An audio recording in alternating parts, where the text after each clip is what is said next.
Nakapag-harvest na ako ng Drip by Vinci brine shrimp. Lalagyan natin sila.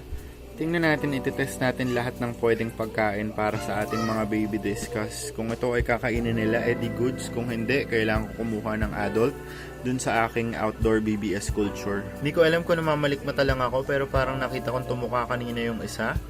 So, hindi ko alam kung kakainin nila yung live brine shrimp natin. Harvest muna ako sa likod ng adult brine shrimp. Ilalagay ko dito.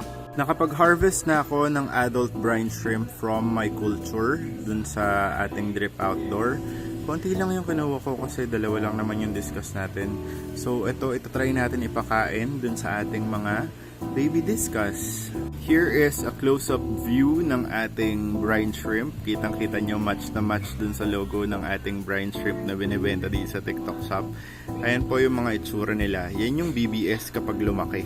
Tapos makikita nyo yung isa, meron na siyang eggs dun sa ilalim niya. Makikita nyo rin dito na may mga lumalangoy na maliliit. Yun, mga baby brine shrimp na yun. Ibubuhos ko na lang dito sa tank nila itong ating mga brine shrimp.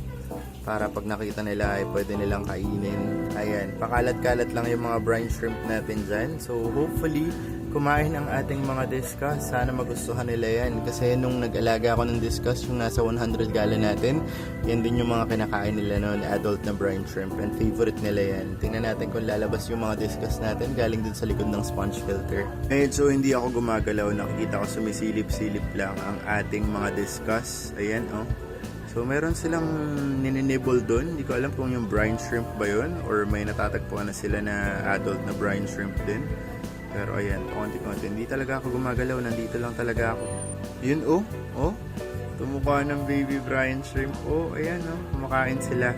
This is a really good sign. Gusto ko lang talaga makita yung unang pagkain nila dito sa Drip by Vinci para maalagaan ko sila ng maayos. Maganda kasi yun na paggaling sa pet shop ang isang isda. Tapos nakita mo siyang kumain dun sa mismong pinagsetapan mo. That means na healthy yung isda and magiging maganda. Wala tayong magiging problema. Ayan o, kumakain na sila. Very, very nice. So, favorite talaga nila yan. Brine shrimp at saka baby brine shrimp. Kung alam nyo na, paglaki nyo, papakain natin sa inyo dried brine shrimp naman.